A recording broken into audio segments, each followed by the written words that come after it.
the voter next to me will present together. So Dr. Catherine came yesterday and she gave us the summary of what was done by ADAPT and what is ADAPT in summary, because I have my senior here. She will tell us a little bit of what is ADAPT.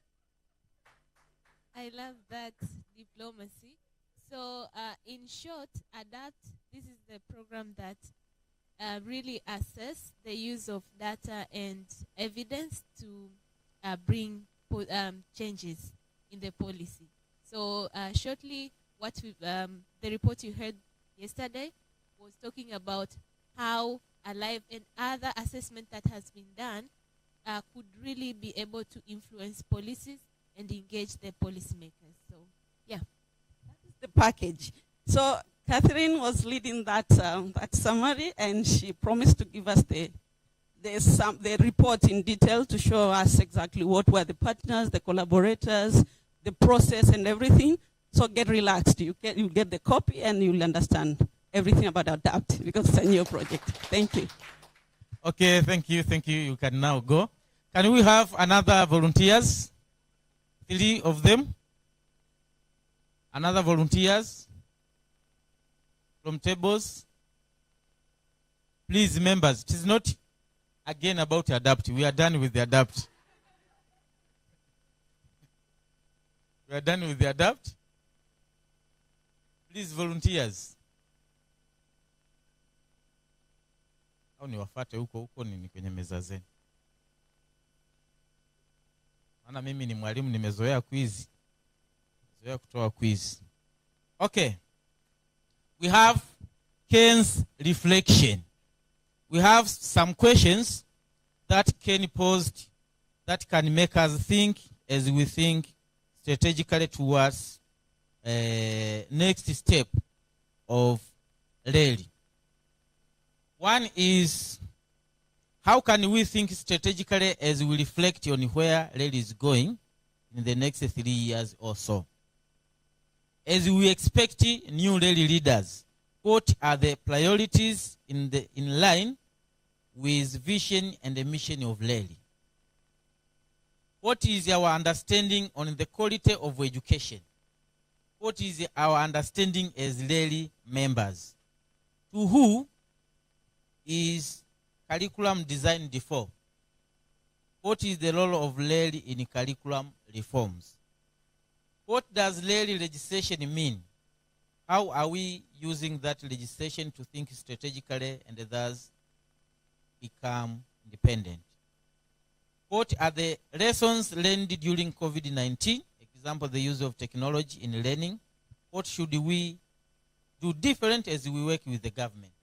So, these are some of the questions that we need to reflect. You may not have answers to provide today to these questions, but it is a reflective questions that can be taken as we move forward and think how we can do much better. Kwa vile hamna aliyejitolea basi nimeamua kufanya mwenyewe. Then next. Sasa naona kama mmegoma kujitolea kuja mbele. For the interest of time, let us reflect what was in the special interest groups. We had 3 groups. Group number 1 was data and evidence sharing for educational policy influencing, done by APHRC. Then you have the group of parental engagement and empowerment, done by Asimwe and Mosha. We had also the group of the EduTech, that was done by Falaja. And we had reflections after coming out from those particular groups, and we reflected, so I think there is no need to repeat that. Unfortunately, some missed yesterday's sessions, and for the interest of time, those who attended the reflection, you have your takeaways. The last session was on RELI strategy moving forward. We ended discussing what are the key issues from our robot. Those who missed the yesterday's session, our robot is there. And we are now concentrating on the heart of the robot that was created by the RELI members.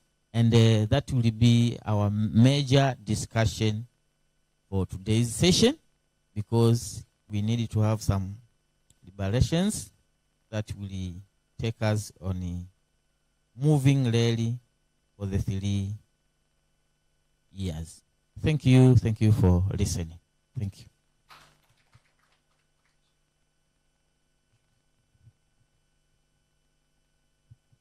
Thank you, Ezra, for that. So on this particular RELI strategy moving forward, what are the key issues? Yesterday we had a great reflection into that, and we said we missed the point on the issues. We didn't actually capture a lot on the issues. Can each table bring 4 issues? Each table? Please. Where you are? Can you chat quickly for 5 minutes and come up with at least 5 issues? Each minute, 1 issue, or an issue from every person. But don't repeat. If someone says, I see our education has low quality, and then never repeat that. Okay. Just 5 minutes as I chat with Sister Grace here. Write that down, and then I will pick them.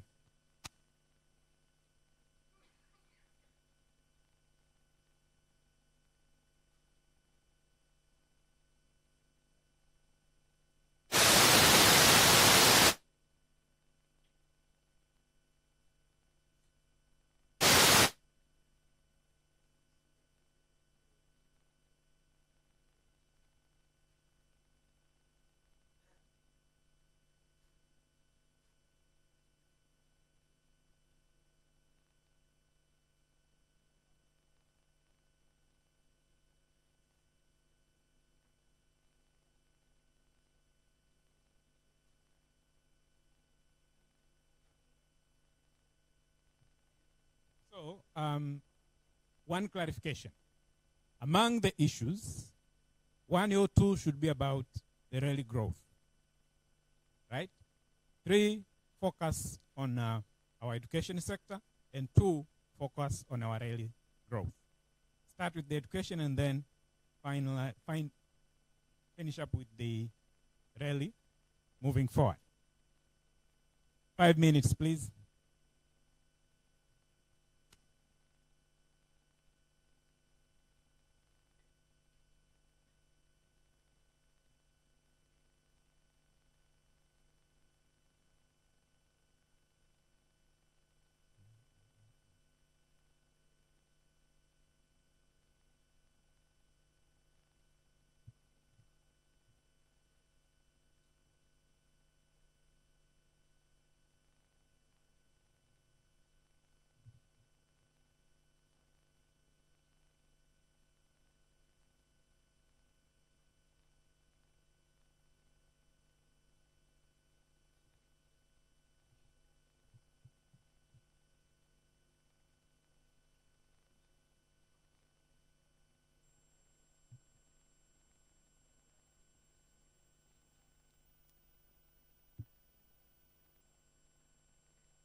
Elvis, can we have a tape?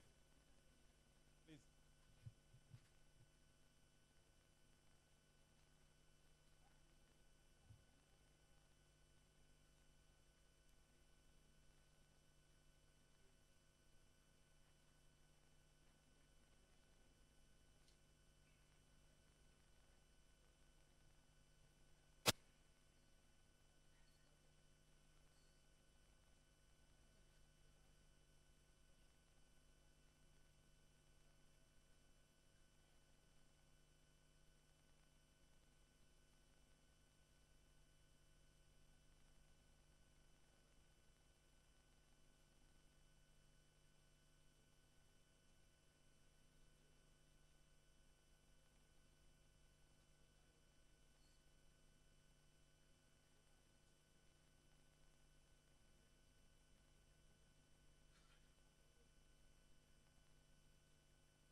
So as we wrap up our discussion, we have 1 minute.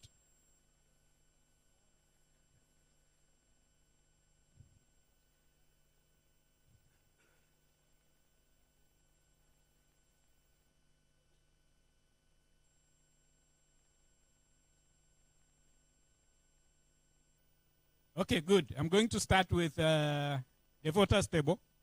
The first issue. Issue number 1. The voters table. Okay, I'll bring you a mic. Someone to help me with the mic. Rama? Good. So the voters table. Issue number 1. So our issue number 1 is an unemployable graduate. Unemployable graduates. Okay. And then we'll go to Esther Happy's table. Issue number 1 in your table. Right there.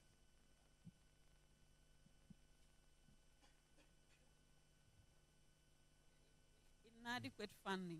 Inadequate funding. Where? In RELI or in the education sector? In relation to growth of RELI. Okay, so that's for RELI. Yeah. Okay, good. I will go to Pasco's table. Issue number 1.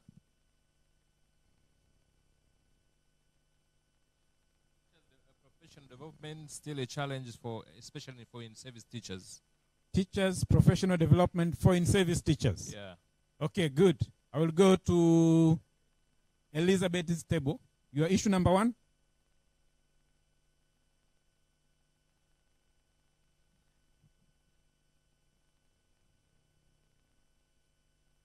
Yeah, so Your issue number 1. Only one. Issue number 1. Yeah. Issue number 1 for the RELI member, we can act. RELI should be a platform to link RELI member with the donors. Okay, good. I will go to Fatma's table. Your issue number 1. Could you repeat? We have not captured it well. RELI should be a platform to link RELI members with donors. How is that an issue? What is the issue? Issue, we need RELI members to be equipped financially. It should be? To be equipped financially. To be equipped financially. Is that funding? That's related to funding for RELI, as Esther Happy said? Yeah. Is it related? Yes. Okay, good. So we'll go to Fatma's table. Your issue number 1. Wait for a mic, please. Just a minute. Life skills component into curriculum. So is that life skills component is not in the curriculum, right? Okay. So life skills as a curriculum issue. Okay, good. So life skills as a curriculum issue. I don't know. Can you? I'm not sure if I got it. Yeah.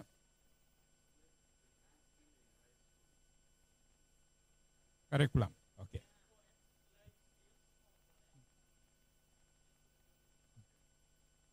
Okay, I will go to Elisante's table. Your issue number 1.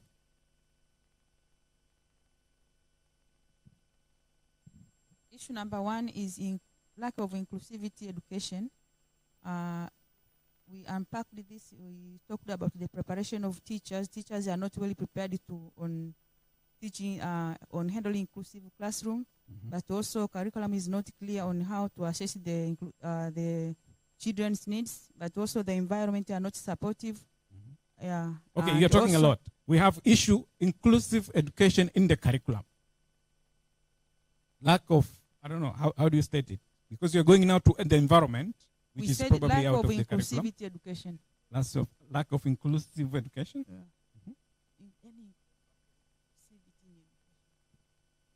Inclusion in the curriculum. It's not coming clearly, probably.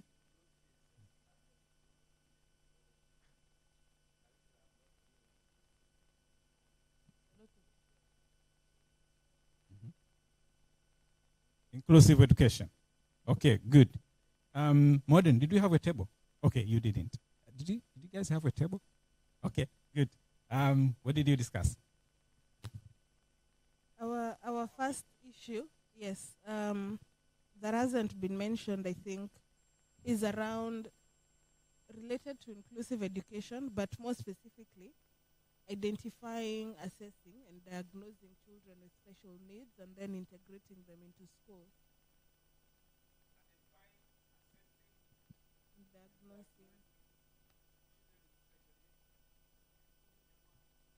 Early detection for children with special needs. Identifying and early detection of children with special needs. And the integration in schools. Okay, good. We'll go to round 2. I said 5 issues. Do we have a second issue here? Okay, please. Appropriate pedagogies.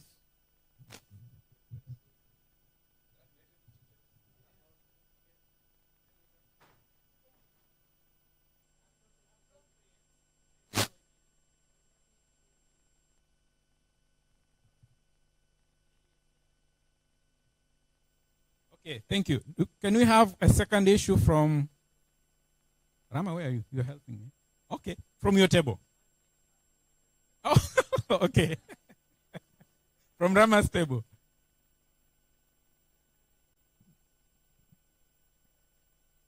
The second issue is a lot.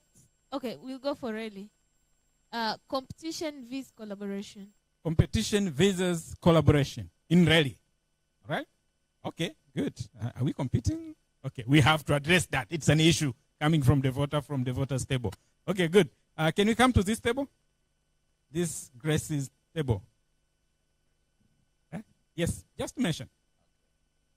Our second issue was inadequate education financing. Inadequate education financing. So we have a second issue on finance. The first one was financing for RELI, and now it's financing in the education sector. Good. Can we have Gega's table right there?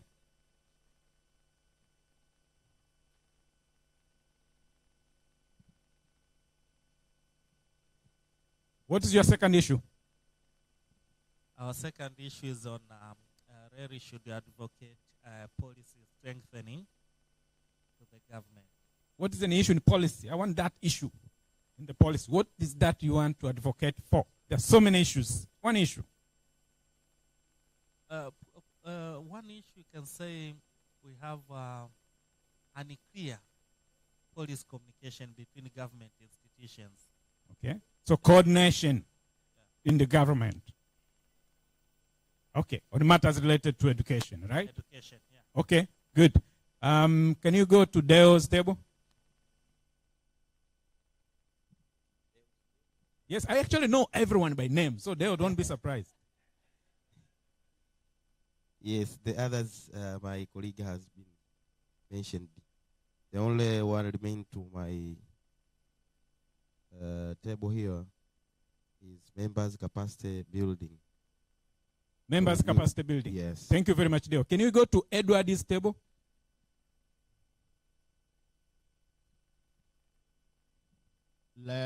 Yes, limited membership. Limited membership. Yes, because we have some NGOs who are not WPF grantees, they wish to join RELI, but they are not allowed because of the criteria we have right now. Who said they are not allowed? Okay, good. It's an issue. Stop there. Limited membership. Yes. Okay, good. Let's go to Safia's table.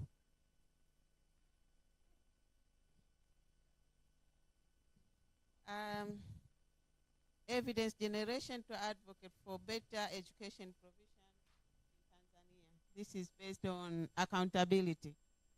Okay, so what the issue? Is it the capacity for evidence generation, coordination of evidence generation, or what? Generation. How is it an issue? For advocates in the different institution or in the government due to the better education or another issues about education. So is it capacity to generate evidence, capacity to communicate evidence, capacity to generate evidence. So if we just say evidence generation, it's just evidence generation. What is it that is an issue right now? Capacity. Okay, good. Thank you. Thank you. We'll go to this big table. Take 2 issues here, and probably I want to come back again.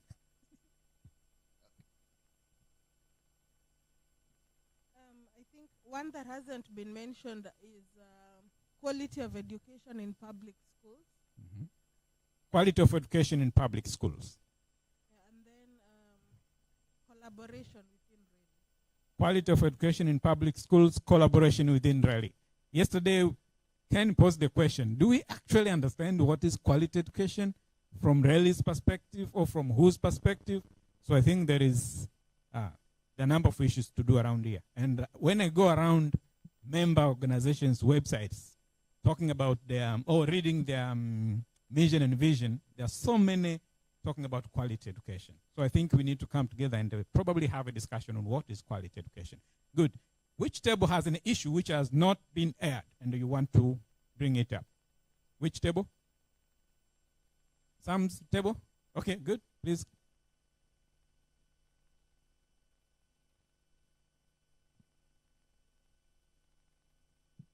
I respect that table. Yeah. There are two board members there. It's okay. So I mentioned all that are left or just one? Well, two issues. Okay. Yeah, on the RELI growth, we have an issue of collaborative commitment versus personal commitment. Okay, good. We had that. Individuals or organizations? We talked about competition, and we talked about collaboration, and then there is now comes individual commitment, right? Commitment, yes. Yes. And then, individual commitment. Yes. Okay. Vis-a-vis? Personal commitment. Okay, great. How do you commit yourself to RELI? Good. Can you go to Asimue's table? Asimue looks like I have an issue I have to share. Please. No? In your table? Good. Pasco's table or Kilave's table?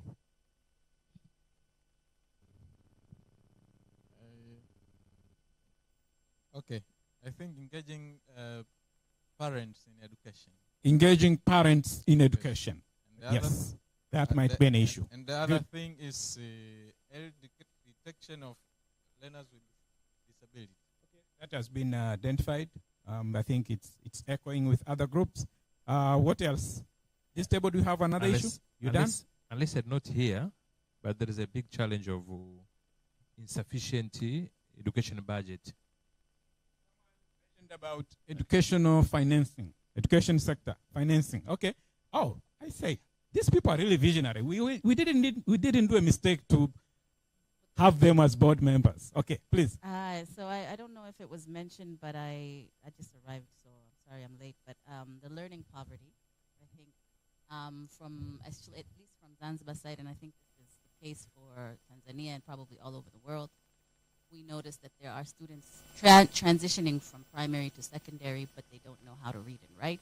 So basic foundational learning, literacy and numeracy are low, but then also even the students who are transitioning from secondary or even higher education graduates who are graduating without capacities for employment, and then those who are graduating from secondary without basic secondary education skills. That's quite elaborate. So we have the learning poverty. That has been broken down. Learning poverty. Okay, you have another issue? Yes. Learning poverty. Actually, Hadija is talking about foundational literacy and numeracy in relation to the learning poverty. Yes, yes. So you're lacking foundational literacy and numeracy, and then after that, actually, you can spend your 10 years in school and then you walk out with nothing. So it's a wastage of resource. We will expand a bit on that. Hadija, we might consult you more on that.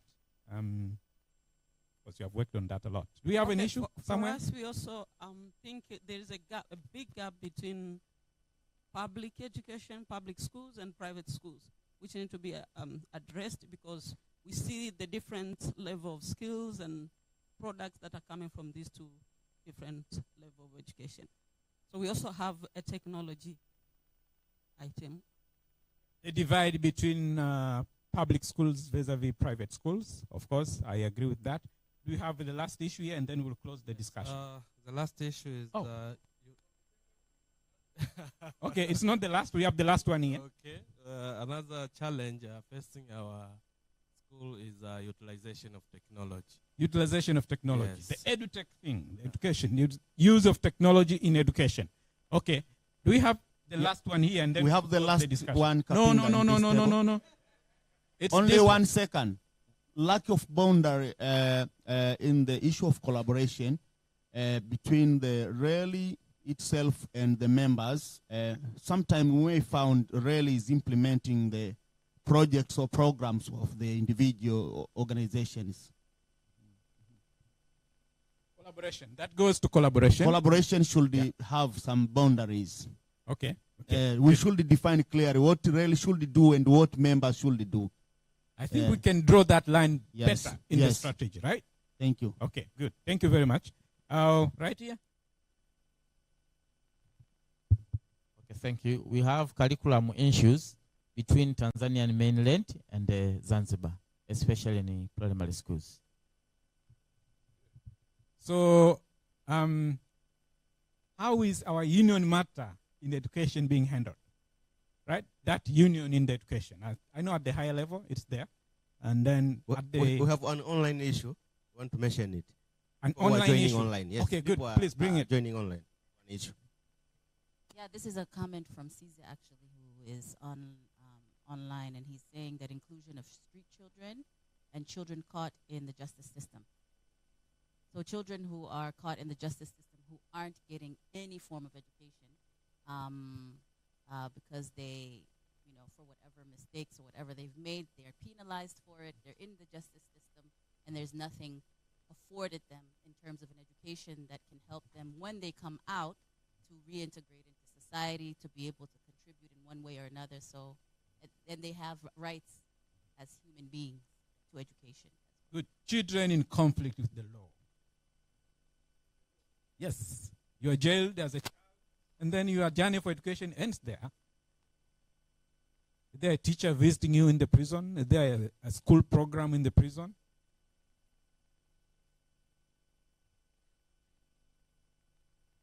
Okay, good. So we are done on that. I respect that table. I said, you're my bosses. Okay, 1 minute. I didn't see it mentioned, but I think assessment and high stakes examination needs to be something that we should mention as an issue. How assessments are done, all of the issues within assessments, and how high the stakes are when it comes to assessment. Assessment of learning. I think there is a lot to do on that.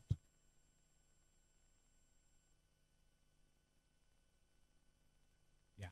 Okay, so do we have another thing in that table? Okay, thank you very much. Thank you very much. I think RELI members didn't do a mistake to give you that role as, representatives to the region, RELI Africa. Yes. Okay, great. So now, thank you. How was that? Yeah, do you want to provide a summary? Karibu. First of all, I may lack the insight in understanding some of the issues, so pardon me if I captured them correctly.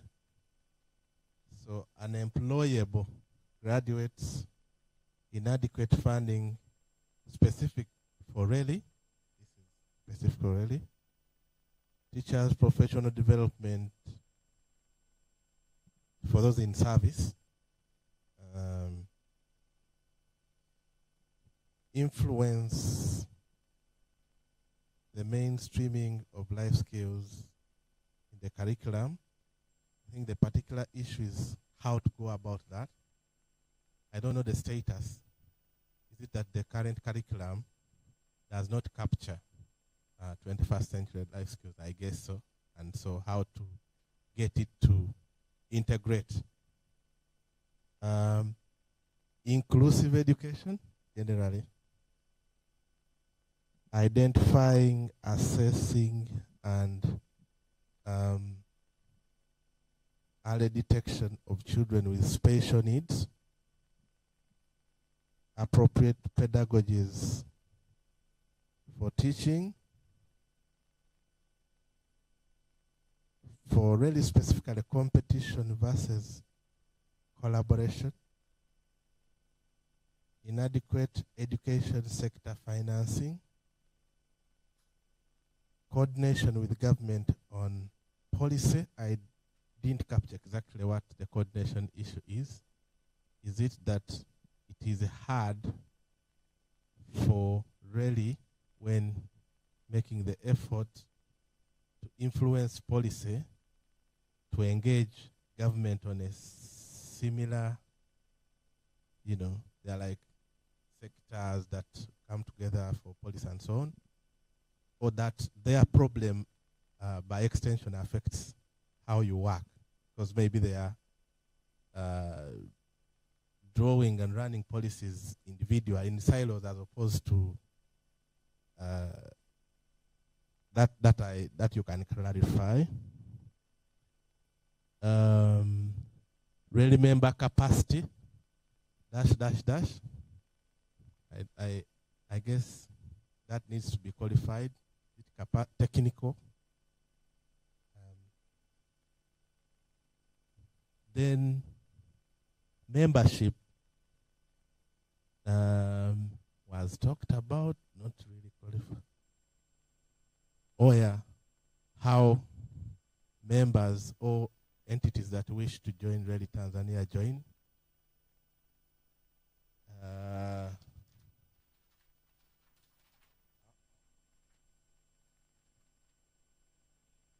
And there is limited capacity. Please note the word limited. I know there are professors in this room and qualify it. It's different from lack of or no capacity. Limited capacity to generate evidence, inform, and influence policy. I hope that was captured correctly. The quality of public education, the quality of education in public schools. Collaboration versus personal commitment. The other one was collaboration and competition. But now this is how, for example, your being in RELI, by extension, because of you're part of that entity that chose to, versus your personal interest. Is that what they meant? Personal commitment, rather. Parent engagement in education. Learning poverty. Getting to hear this for the first time. It has quite a number. The divide between public and private schools. The use of technology in education, teaching and learning. Curriculum differences between Mainland and Zanzibar. Children in conflict with the law. I guess that's how to work with them under the circumstances. And then assessment of learning. Thank you very much, Emmanuel. That's why you are facilitator. Yes. I will give you this. Good morning. Now, it's very interesting how the issues that are emerging for education in Tanzania are very common to the issues that are in Kenya. And I think one of the things that, for me, is of interest is the fact that when you listen to all these governments across the 3 East African countries, there is some sort of reform that is going on in the education sector. But I think there is a lot of lack of clarity because while for us in Kenya we are trying to overhaul or implement a completely new system of education, I gather that there are some changes that are happening specifically to Zanzibar, for example, which are not happening in Mainland. And I think then the challenge has been, as civil society organizations, how do we plug into these processes that are going on if we don't necessarily know the exact thing that is happening, but also the level where things are. And so I was trying to imagine, as part of building our evidence base, we probably as RELI should consider some kind of analysis or scoping or research to just check where things are and the things that are, the processes that are coming up. I think in that way, we probably stand a better chance in being able to influence policy, as it were. So that's something just for consideration. I think the second thing also, and this is something that I've been experiencing in some of the engagements that I've had. Yes, as civil society, we say we want to use evidence to influence policy or to engage with policymakers. But one of the enduring challenges is, do the policymakers really feel evidence is valuable? When you have discussions with people from the ministry, they give you a sense that they want evidence. But again, when you check in those same ministries, there is a lot of evidence that already exists there. So is it a capacity issue or is it a political will issue? Because if it's evidence, I think it's there. Maybe at our level as a network, we probably should go beyond thinking about generating evidence to probably asking ourselves, how do we package this evidence in a way that it becomes attractive to policymakers? Because as it is, I am not sufficiently convinced that there is no evidence to use in reforming education in Tanzania. The evidence is there. Either the people who are supposed to use that evidence don't want to use it because maybe it's kujumiza akili, or probably the evidence is there, but as civil society, how are we providing this evidence? Do we think writing a report and sending it to them and doing a colorful launch of a report is important? Or probably we need to begin thinking about how else do we engage or package this data in ways that it becomes consumable by the policymakers. Thank you. But really, I really have learned quite a lot on the issues, and I think they are very comprehensive. Thank you. Thank you, Sam. You all know Sam. Sam is a co-country lead for RELI Kenya, and we are happy you are joining us, and you have quite provided a great contribution. So I asked the question before, Okay, I have John's request, and you know John, right?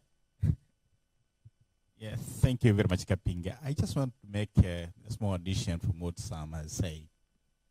My addition will come from the very practical issues that is over discussion right now. In Tanzania, we've been discussing about whether we should use Swahili as a language of instruction in secondary schools. And many people have been asking me, but again, we don't have evidence. So, some have been suggesting that you should do a research. But what we have done so far as an organization was to collect all evidence, empirical evidence, which justifies that there's a problem for children to learn using the language which they don't know well. If we would have been tempted to take the ideas or the suggestion as they were posed to us, probably would have spent a lot of money to do a research to identify something which is already known and is very, very known even to the high level. The only challenge that we are seeing is for us to make a decision and the implication that comes from that particular decision. I think that's the worry that people have, that the political leaders have, and even the economists have, because it has a big economic implication, a big financial implications. But the benefits are so big and very, very important to improve the learning outcomes of our children, if at all we make that particular decision. So at times we don't need to go back again and generate new evidence. We need to collect and synthesize the evidence that exists and package them appropriately in order to inform decision makers to take appropriate decisions. So thank you very much, Sam, for posing that particular question and the comment that you have made. Thank you. Thank you. Thank you, Dr. John, for echoing that. It's quite the right moment. The director for Institute of Education in Zanzibar raised a serious discussion into that.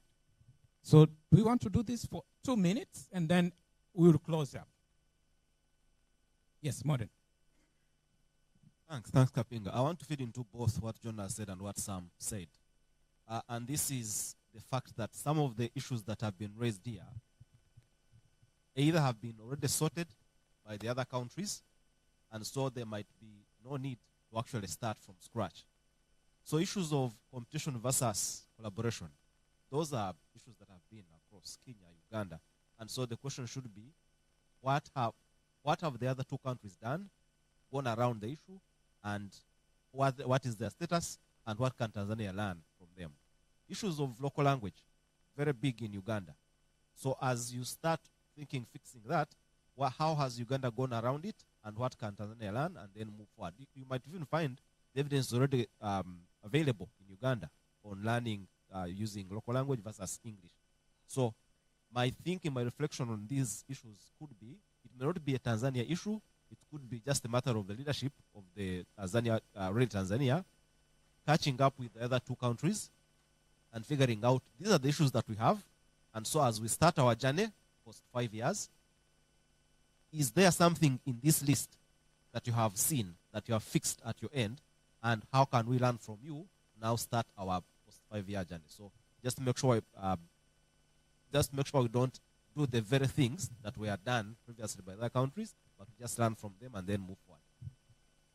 Good. So Modern is talking about cross-country learning on the issues, and then see what we can borrow and what we can see is happening, and where we can start or where we can move forward from that point. I totally agree with you, and I believe that is a coordination and a collaboration issue, and we're all here, country leaders, facilitators, and the board chair also.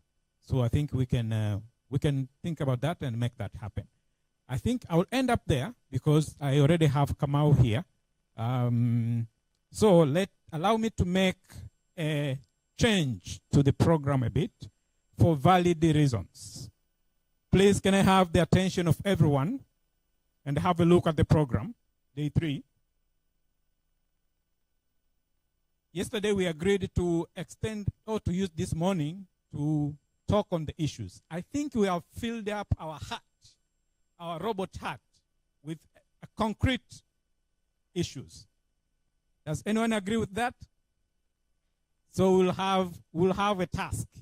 Now you are tasking me and colleagues who will actually work together to kind of synthesize and then come up with a draft of our issues, and then we will share it with you.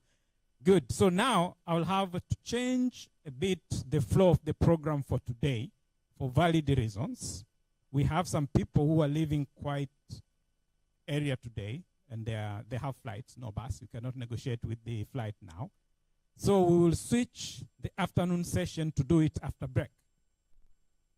So when we come back from tea or coffee break, we will actually start the election. We will do the election soon after break, and the RELI Africa Board Chair will take us through that. Dr. John Kalage will take us through that. He will give us the guidance on how to go on that. I'm not asking you to campaign. He will give us the guidance for that. We all know each other. So I'll stop there on that, and then after lunch, we'll do the last, or the breakout sessions that we are supposed to do between 10 and 1. So Kamau, karibu. You have half an hour to do the presentation, and then we'll break for coffee or tea. 45? I will actually go to 40 only, because at 10:30, people will have to grab something and then come back for election at 11.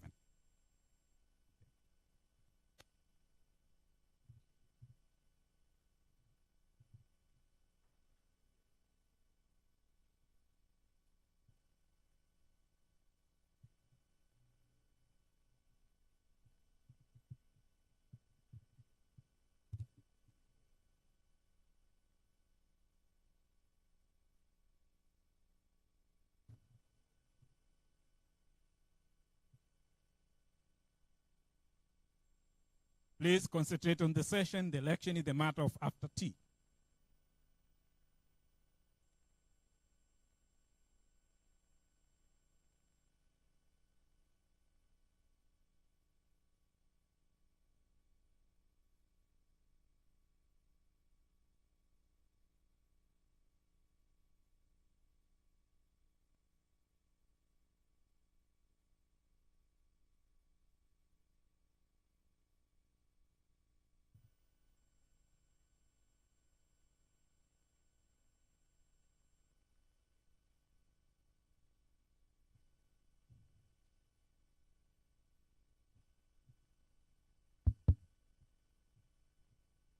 So, hamjamboni.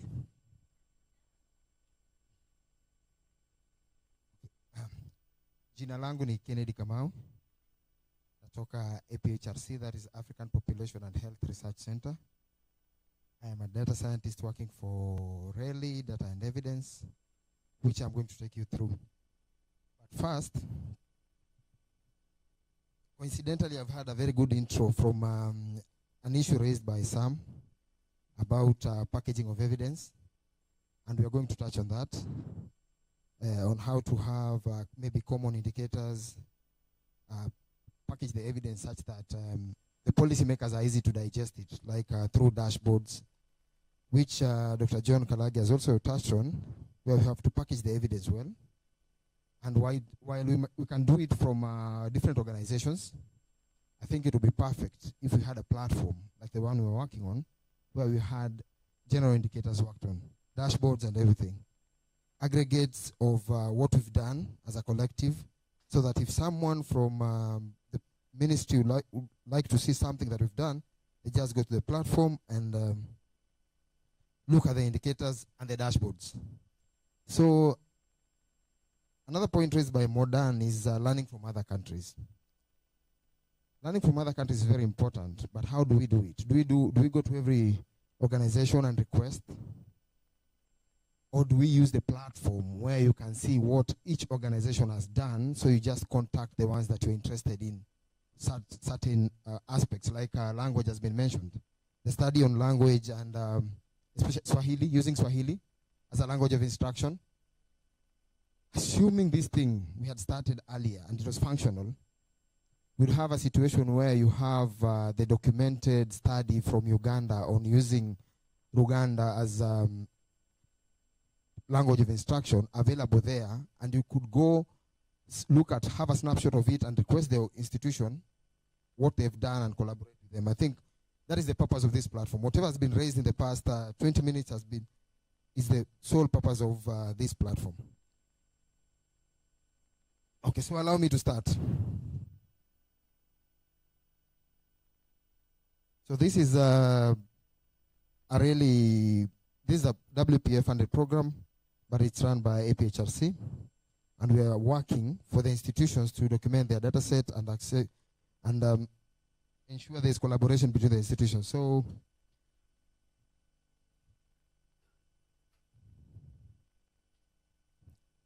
this presentation, attention please, this presentation is made in memory of all the lost data that has been lost before. All the undocumented data, all the undocumented evidence that has been done in the past, the projects that have been done in the past, but somehow we lost the evidence. We are dedicating this presentation to them, to the data as it is. And we are hoping we are going to improve going forward. So I'll start with a story.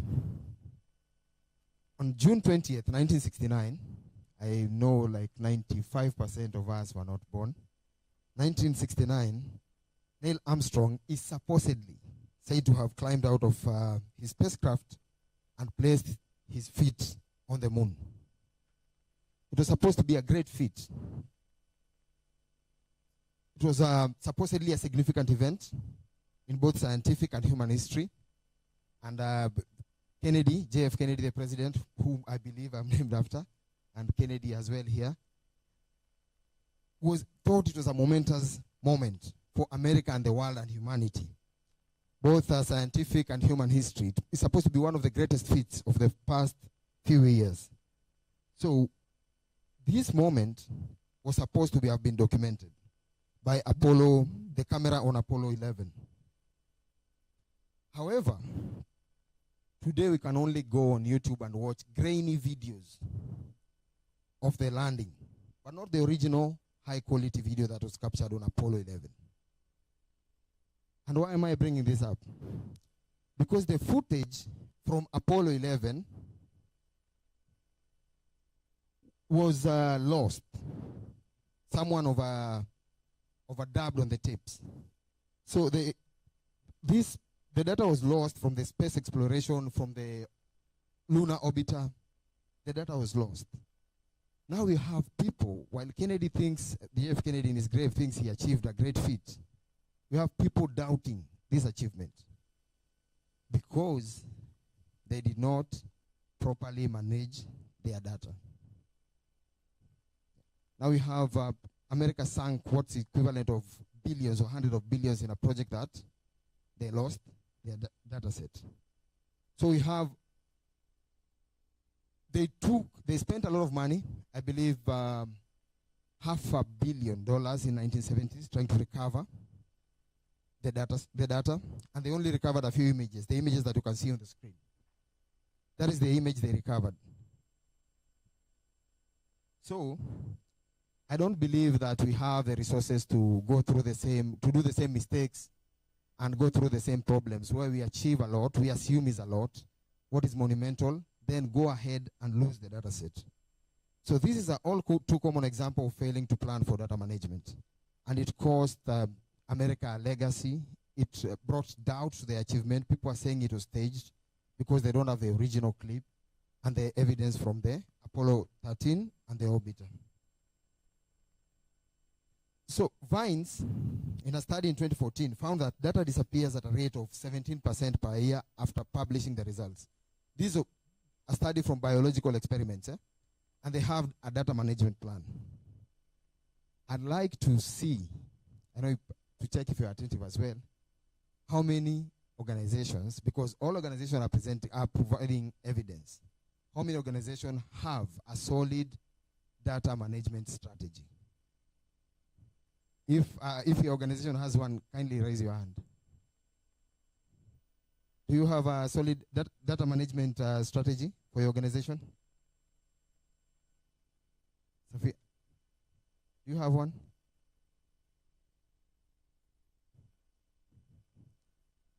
Now, I'll take you back to the moon landing. The cost of the moon landing would in today's terms be maybe tens or hundreds of billions. The cost of data management would have been a few millions, a few hundred thousand or a few millions, considering they didn't have flash disk and things in the past. They lost the benefit of a few hundred billions because someone neglected to budget for a few thousand for extra tapes.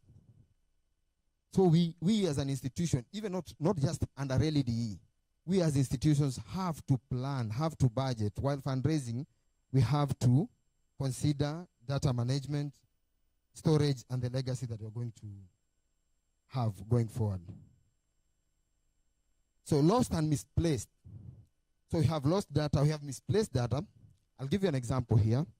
We were in Uganda a few times. The first symposium under RELI was the Data and Evidence Symposium was held in Uganda. And one of the institutions, I won't name them, started a project where they did the baseline. But in between the baseline and doing the analysis, they shifted their building. They shifted to some other building. And they had the questionnaires in hard copy, and they misplaced them. For close to 4 years, I think 3 years.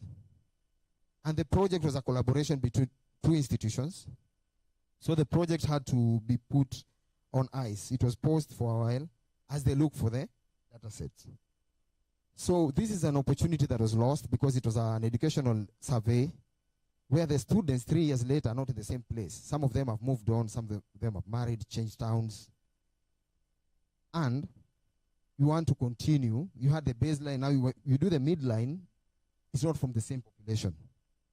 So data management is very important, even beyond sharing it with others, data management, because we have to learn from our past. And another difficult thing is to understand data from another entity, because we have poor data management leads to difficult to understand data sets. And this costs a lot of time and money to try and understand. And I'll expound on this. If internally we are not able to understand data, when you borrow, there's an organization doing the Data and Evidence Symposium in Tanzania, where they mentioned that whenever they want to use data from another institution, they have to call them for them to take them through the data set. And that is a waste of time and resources, because now you have two people. You've wasted the time of the person that you are going to explain to, and you've wasted your own time because you're going to explain to them. That is, you spend a few hours there doing 4 of you, something that you have done, sometime that you would have spent otherwise. So this leads to legacy and for RELI. So like Apollo 11, which RELI is our Apollo 11, we are hoping to do monumental stuff. We've done monumental stuff. In a few years' time, maybe 40, you tell someone that we were a small part of the reason why the education system in East Africa changed. And they ask you a question. Show me the data. You are claiming to have done this great stuff. Where is the evidence you did it? So, since we have Apollo 13, we have to learn from them. We have to learn from others' mistakes. We don't have to experience it ourselves. How do we save, as much as we increase the utility of the data set, how do we save ourselves from having to tell what may appear like fairy tales in 40 years? Telling people that we did this, now you went through this because we did this, and they tell you where's the input. You show them products, they say, the products are nice, you have a very good report, but where is the underlying data set? So we have to document data set for us to have some semblance of legacy in a few years' time. We know it's difficult enough to deal with your own data. When you analyze your data, you try to, for those who are data analysts and deal with data analysts and consultants, it's difficult enough to deal with data you've collected yourself. And that is a very big challenge. Now imagine running a project on data that you've not collected. I'll give an example, a very good example that I've been using over and over, because I think that is the first example that I encountered when I joined RELI, FHRC, so consequently RELI, is an example of teaching at the right level. Imagine trying to implement teaching at the right level with data from Argentina that is not well documented. You just have a data set. It would have been impossible to expand the project as it has been done now without the proper documentation from the initial projects in India.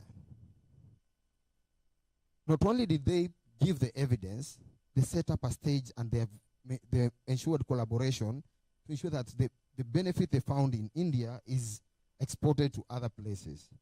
So documentation is very important for continuity of the project, for expansion, replication, and even collaboration. So, while sharing evidence and documents, we have standards for everything. We have standards for publications of evidence. We have the way the abstract should be, maybe 500 words when you're applying for CIS. The standards that they've adhered to. As really, we should agree to adhere to certain standards so that whenever I'm collaborating with, say, Haki Elimu, and I share a data set, there are certain minimums that I need to share with them so that we don't have a back and forth, me explaining things, them not understanding, a bit of interpretation, blah, blah, blah. We'd like to have it straightforward. When we've agreed and it has been approved that I share the documents with Haki Elimu, they just see to the documents and they're able to do whatever they wanted to do without my input. Without dragging me through hours of meetings, they can take their data set. And not only that, maybe 40 years from now they want to reflect. Because data is continuous. Maybe, I'll give you an example of, there's a project called 7 Up, 14 Up, 21 Up, 28 Up. It's done by some entity, but it's aired on Al Jazeera, where they go to a family after every 7 years, a family in Johannesburg, Cape Town, Soweto, in places in to slums, Durban, and they visit the same family every 7 years. Now, assuming you lose the data set, that is 7% attrition that we are talking about, you won't be able to make sense of the next project because you lose the names of a few participants, the location, blah, blah, blah. And then the whole project, which was a beautiful masterpiece, comes to an end because someone neglects to factor in data management in their project. So now, concerning the minimum data standards, we brainstormed and decided that instead of FHRC, we have certain standards that we've developed, but they are not universal. We decided to have a national symposium in every country so that we learn from each other and come up with minimum data standards of how to store our data, not only to store and how to disseminate in case there is need to share and collaborate. So we've been holding a data symposium. The first one was in end of July in Uganda, in Kampala, and I think roughly 1 month ago, or 2 weeks ago, we held one in Dar es Salaam, and we've developed certain minimums. We agreed, we learned from each other, we went through each other's process of data management or lack of it there. We discussed everything and came up with a few minimums. So the minimums, I'm going to give you the minimums. The minimum of data management is whenever you do a survey or whatever, you do data collection, you've generated any evidence, you have to maintain a set of anonymized data sets that you can share in case with the right approvals. And the data set might come coded. There's 1 for female, 2, the others who prefer 1 and 2, male and female, 0 and 1. There are other variables that might have been coded in the data set and the questionnaire. So you have to share the codes and the code descriptions as well for someone to make sense of the data set. Beyond the codes and the code descriptions and the data set, now you understand 1 is male, 2 is female, you have to understand the variable descriptions. What were you measuring? What was your intention with the question, and so that you get the certain variables. After the variable description, you have a brief data set description. Was this the baseline? When was it collected? What was the setting? What was the location? What kind of context was the data collected in?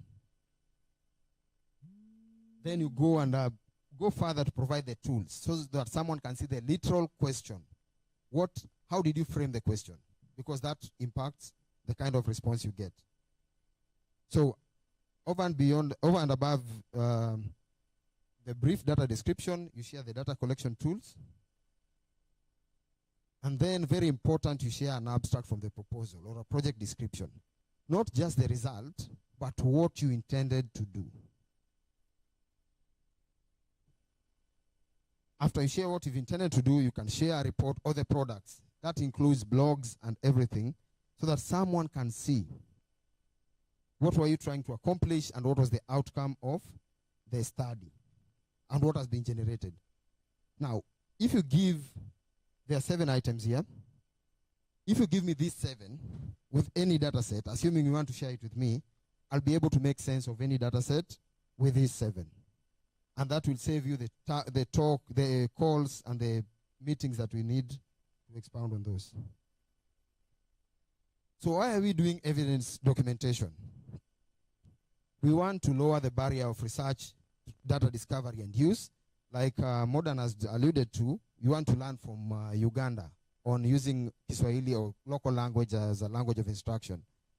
Instead of you making a phone call to all the 23 RELI institutions in RELI members in Uganda, if you had somewhere that you could reference and see ongoing and past projects, you can just pinpoint the one and request for them to share either the data or collaborate with you on an ongoing project or assist you in implementing.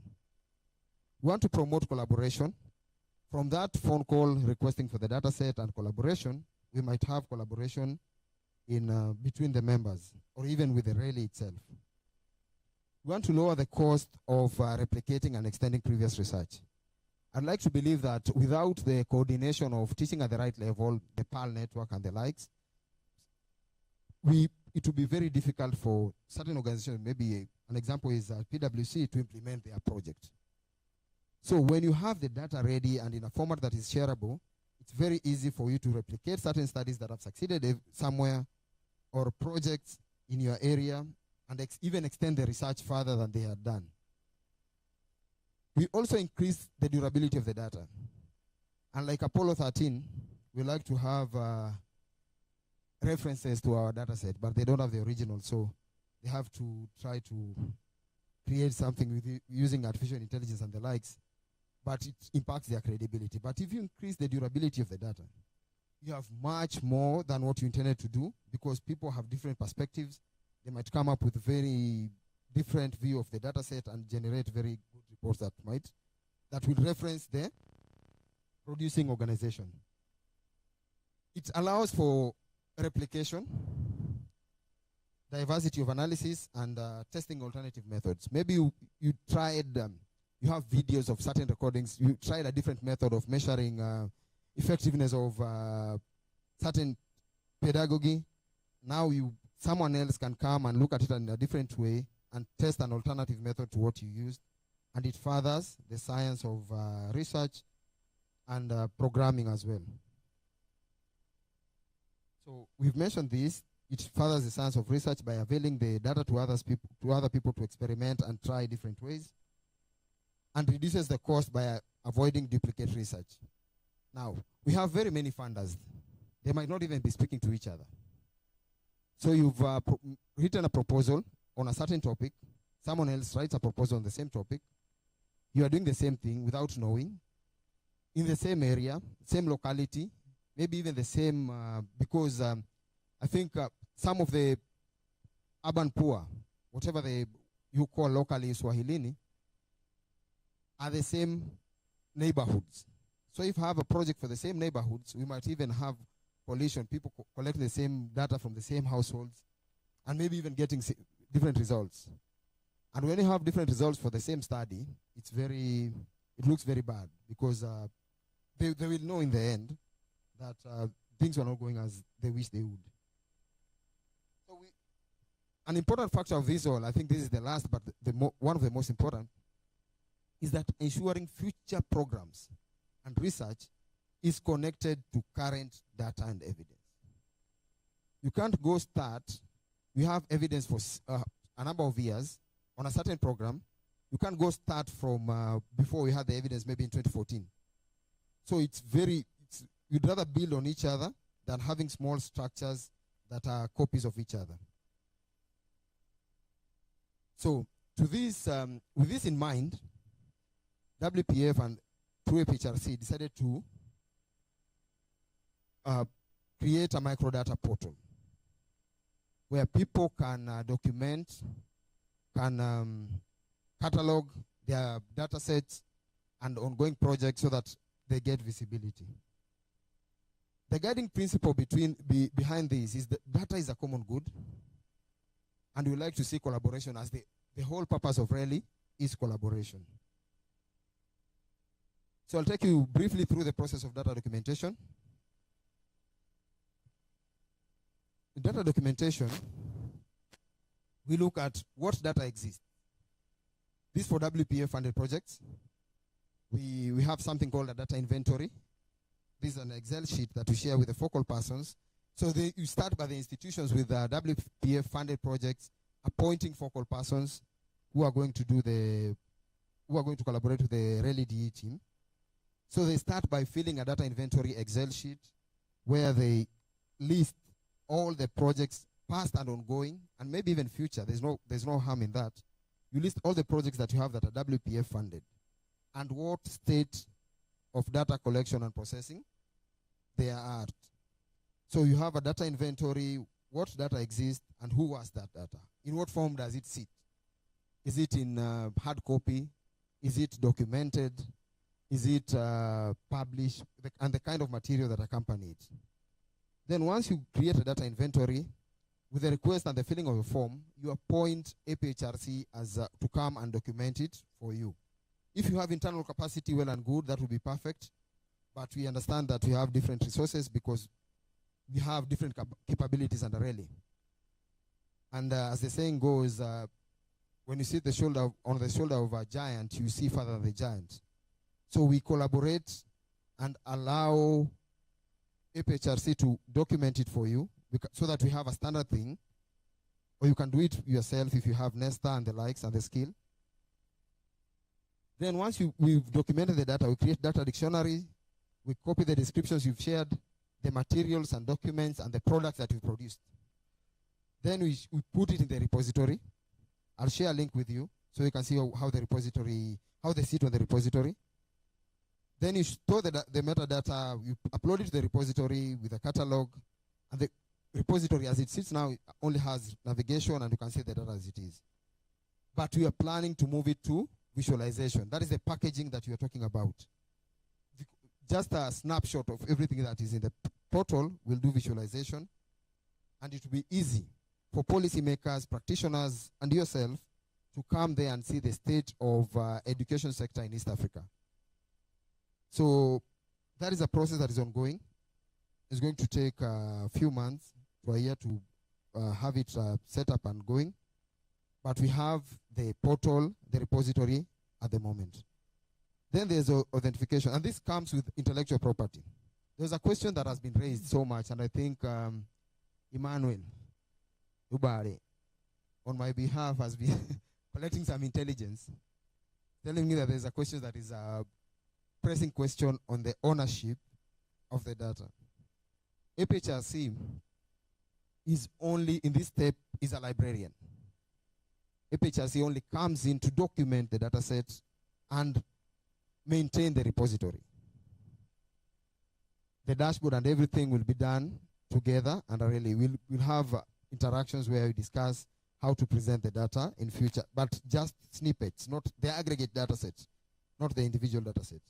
So how the repository sits is that for you to access any data set, you have to write to the institution that produces it, give them a reason, give them a name of the principal investigator, the one who assists them, the list of them all, and how long, whatever you intend to do with the data set, and how long you intend to take before you give out the outcome.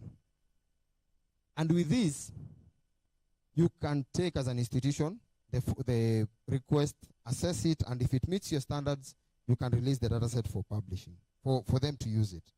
As long as they adhere to the accord you have with the research authorities and the respondents, because you gave your word to the respondent that you're going to use the data on for a certain purpose. If the request is out of that purpose, I think you have to adhere and maybe refuse them access. But if they fall within the purpose of the collection of the data set, as well as the authority of the research authorities, you can grant them access, or maybe even collaborate on something, working on something together. So there are certain responsibilities that APHRC has been given under the RELI DE, and ensuring that the footage from Apollo 11 is not lost. We have been given a certain responsibilities. We have created and we are managing the platform for now. We are liaising with member organizations, focal persons to understand the existing data set, because APHRC has an internal microdata portal. So you're using our experience from the past, trying to understand what is needed to bring the data that other organizations have to the level where it can be documented. We receive data for documentation, and we help you review if it meets the GDPR. GDPR is a general data protection laws. I think we are using the highest standard of data protection.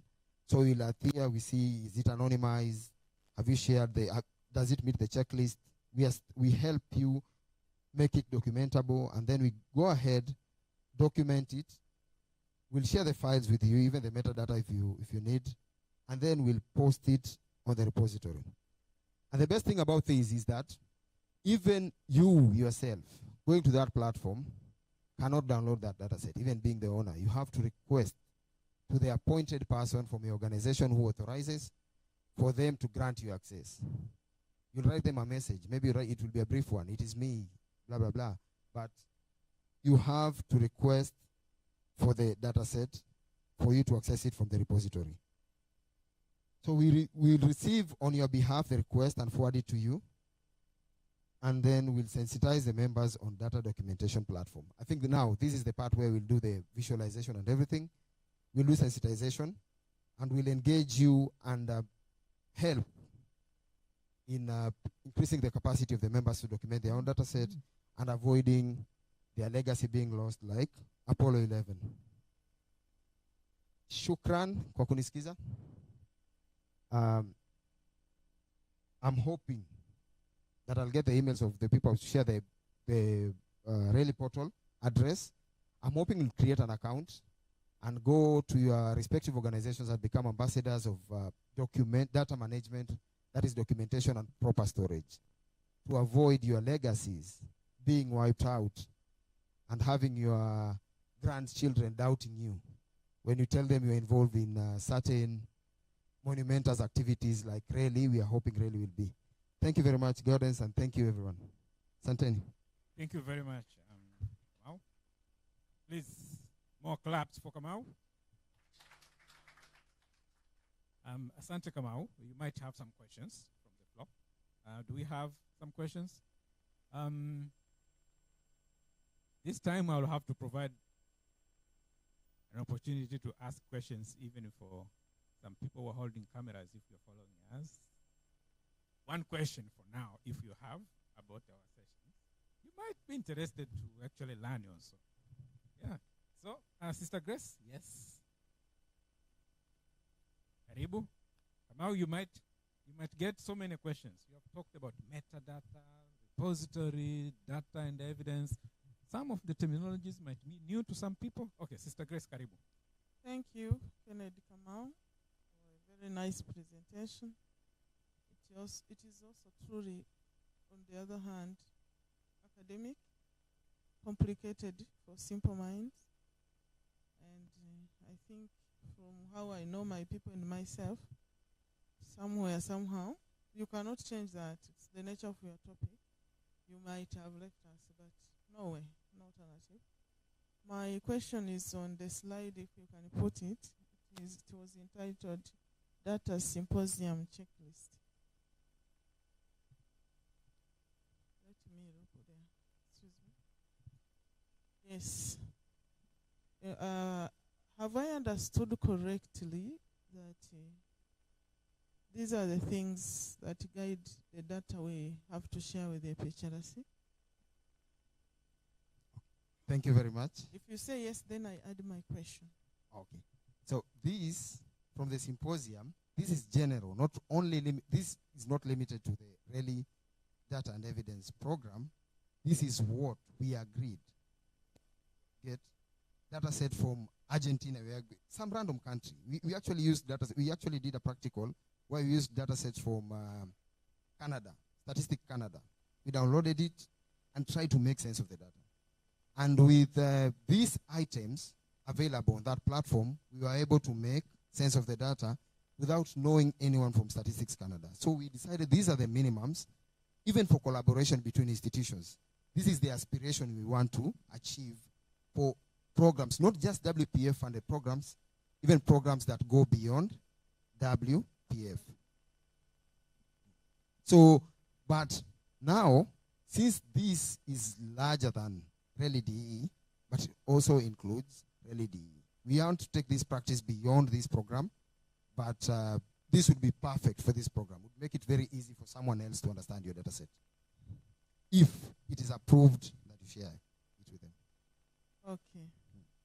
So I'm just concerned and wondering how practical this is. You may not be able to answer. And I'm imagining it might be also in the heads of some people here. That, let me start from down. I give to a PHRC all the project reports, project description. That means the project concept, we just need the data proposal. collection The tools, you see. So all the tools I used, I hand over. Brief data set description. In short, it's like I've given you the concept of the project, the work that was done, the reports, and everything. So I'm only reflecting on how practical that is. Thank you. Okay. Thank you very much for that question. I think that encapsulates everything around the IP, the intellectual property that the challenge that you are facing. So this is not a must you give at the beginning before you do your own publication. I think therein lies the fear. You see, you have when you collected data today, it will take you a bit of time before you generate your reports, before you're done with the data. But after a certain period of time, you can deliver this because you are no longer on that. You are no longer going on with that project. It's the same for publication. I'll give you an example. Can I maybe, where's the technical guy? I can show you the APHRC portal you see. We have programs in different stages with different availability of this. You have programs that you have the data set available without any questions. We have projects that the data set is available on request, and we have projects with data sets not available even if you request. Because there's an embargo. Internally, we have an embargo of 1 to 2 years whenever we do a study. After 2 years, we say we've done whatever we think we could do with the data set. We've shared the report. We've shared the data collection tools. We likely share the project description, the description of the data sets, the variable descriptions, codes. The codes will come with the data set. We'll share a number of these, but the data set will come at the tail end of the embargo. Once we've done the embargo, internal embargo, we say, now, you can do with it whatever you want to do. Or maybe you can only use it on request. For a while. After 1 year, you use it on request. After 2 years, it's free for everyone. So there are different stages. This is the aspiration. It might not be achieved 100%, but this is the aspiration that we want to achieve. We want to have all of this, but we are assuming the project reports are the outward-facing reports. They're already in public. This is what you share as the products. So this would be the problem. The abstract, we don't want the proposal, all of it. We just want the abstract. What were you trying to do for you to get this report? I tried to do this, and then the report was this. So that is what we want to borrow. We have the report and the abstract. Now, with that, and the data collection tools, with that, we can wait for the anonymized data set for you to share whenever you're comfortable. Or you can just share it with us for documentation, but only avail it on request, or even say it's not available. We're just notifying people that teaching at the right level in some place, maybe, or some project in Amukta is doing, we are doing this project. We want people to know that we are doing this project. So if you need to collaborate, you can contact us, but we are not ready to share the evidence as of yet. But in future, you can share it.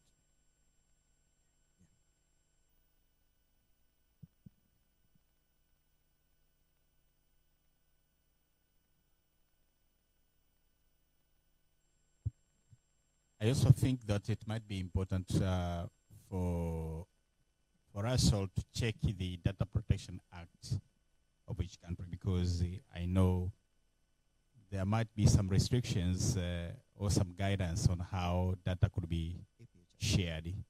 So probably for those who are implementing this, we will need to make sure that they check their respective countries' Data Protection Acts and clear that there's no harm for doing that. Thank you.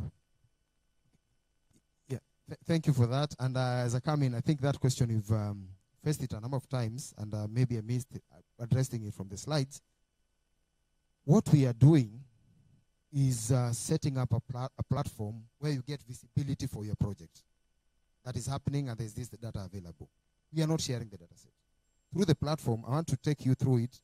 I think if you can see, this we can go through this one as well. There's the APHRC microdata portal. We have the RELI one. I'll show you in a minute. But you can come here and look at projects available. And you see this project, Resources Flow Pilot Project in Tanzania, Ethiopia 2012 pilot study. It's only Oh, sorry. It's only available on request. You see that sign here? The padlock? It's only available on request. This one we'll have a look at a few of them. And then the second one has the stop sign. Whatever, I don't know what that sign means. The stop signs, but this means that the data is not available even on request. We just want you to know that we are doing this. If I get to show you, this is that the data is available, but it's locked. You can only access it on request. This one, the data is available. The data might be available, but it's not available to you even on request. There's no point of the data is not available completely. Either it's not done, or it's not available because it's under embargo. We don't even want you to request it because you're not going to give it to you anyway.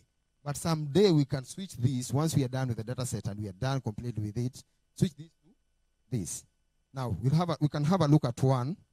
We just see the one that the data set is not available. I think that will be perfect. When you open it and you scroll, you have things that you can learn about the project without accessing the data set. You can see the abstract, what they are trying to do, where the project, the setting of the project, where it was collected, the version, the coverage, who are the producers and the sponsors. Yeah? You can see the producers of the data set, the investigators, whoever is working on it. So if in your mind you thought this was a good project, you can contact any of these people and collaborate with them. You don't necessarily need to get the data set. But since it's a 2021 project, I think the embargo is still on. After a few years, we'll avail the data to you. If you are not interested in doing the project, you just want to look at the outcome and verify it, you can look at it in maybe in a year or two. But if you are interested in a similar project, instead of it being offline, you are thinking, sitting in your office, you think you have a novel idea, but it's happening. It's already happening at HRC. So we are giving you visibility. Don't waste your time redoing this because you're already working on it. You can collaborate or maybe replicate it somewhere else or maybe extend it. That is the idea. Now we have a RELI platform. Let me show you one. Let me show you the RELI one.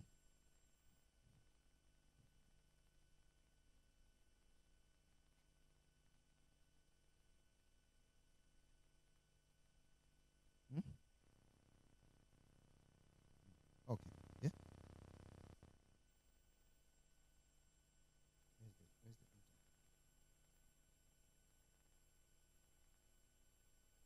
We have a number of data sets shared, but they are not complete because we miss a number of. What are they saying? Okay. So we have this, the RELI microdata library. We are going to host it as soon as we figure everything out. We have enough data set. We're going to be hosted. We're going to be part of the, in conversation with Juhi and a few people to have it on the RELI website. So when you come here, you can see there's a, let's say this Uganda Route to Rise project. They've shared their data set. You can see you have a description. This is from Building Tomorrow. We have a description of the data set. We have the coverage. We have descriptions. Some of the details might be missing because we had not adopted the minimums, the common minimums, the checklist. So we are not able to get some of the information. Then you come here, you can see the data description, the number of cases, the number of variables. And then you come here and request. You can request for the data. Yeah. I think I wish I was using my machine. I could have logged in and you see the form that you have to fill for you to access the data set. So as much as they've given it, you've documented it, you see you cannot get the data. You have to request for it. You have to properly request for it. An email will be sent to Building Tomorrow, myself and Building Tomorrow, and then they'll go through your application and see if your request is worth sharing or approving. So that is the whole point. As much as we are aspiring to achieve the checklist, we know in certain instances these things are not available in total. Like we've seen the project from APHRC does not have the anonymized data set, the code descriptions, the variable description. They don't have that, but they've already documented it. So it's part of, as APHRC is part of our process where when we are doing the project, we document it once we've achieved certain milestones. So I hope that answers your question. Okay, thank you. I'll share the link to the two platforms. You can have, Mr. Emmanuel.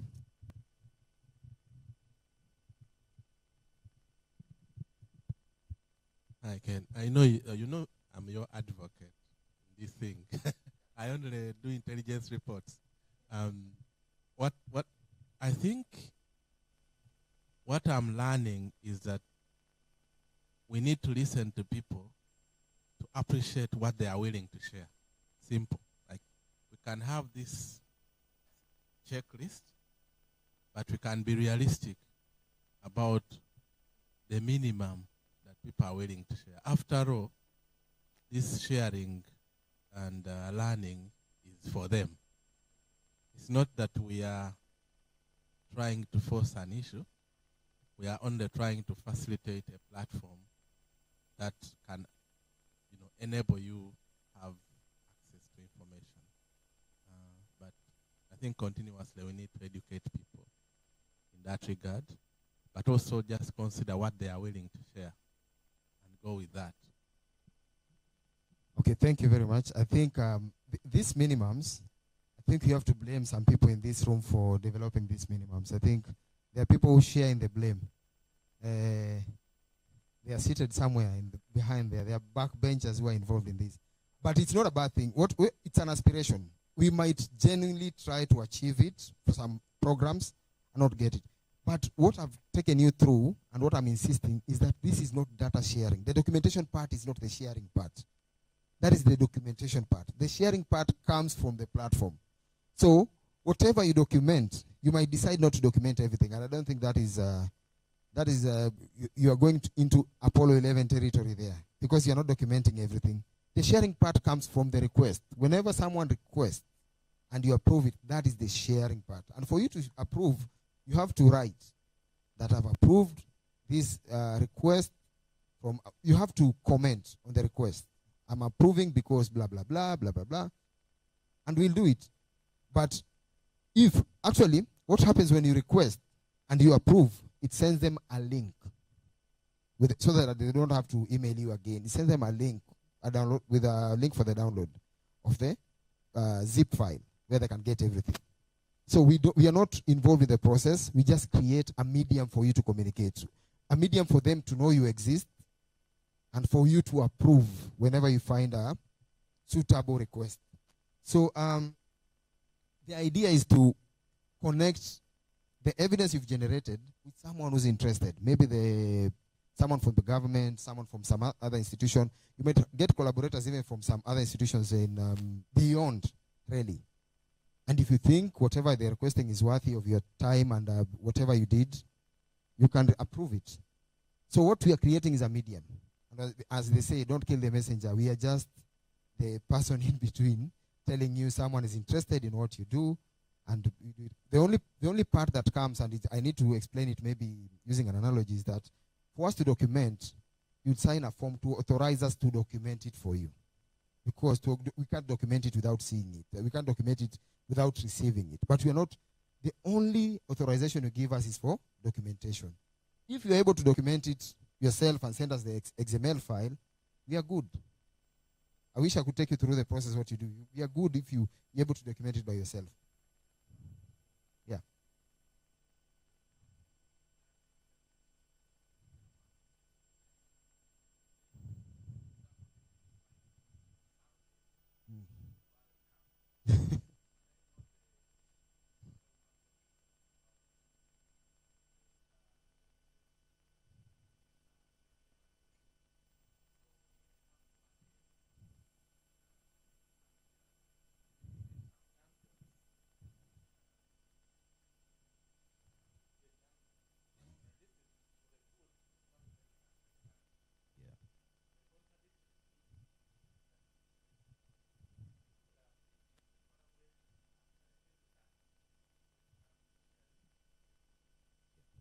necessarily confidential, but perhaps they don't have the technical understanding of what these mean. That's also my assumption. I might be wrong. Yeah. Okay. Thank you for that question. And we are ahead of you there. We started the symposium where we take them through the whole process. When we go to the symposium and we use the data, we don't even use the internal data set. We go to a website, random website that has freely available data set. And we do the documentation of one, like we did one from Statistics Canada. It's actually here. I could publish it and you could access it. It was documented in Uganda. It was documented by the focal persons. They are appointed focal persons. I think Dr. Joyce requested for organizations with WPF and the projects to appoint focal persons. They were appointed. We have roughly 10 in Uganda, slightly lower amount in Tanzania. But we went through the whole process with them. We started with a raw data set. We download the data set from our website. We try to make sense of it. We actually document and upload it during the symposium, such that by on the third day of the symposium, we have the data set that we've documented. Now, we don't not only explain it to them, we take them through what we do so that they get an idea of, or a feel. And after that process, they are the ones saying that for me to document this data set from Statistics Canada, I needed such and such and such and such and such stuff. That's how we came up with a checklist. Now, the checklist is a product of the focal persons documenting data set from the website. Wow. So we've done that, and I'm hoping we are going to, and as a champion, we are going to, I'm really hoping that we're going to champion for that. And I'm really hoping we're also going to champion for the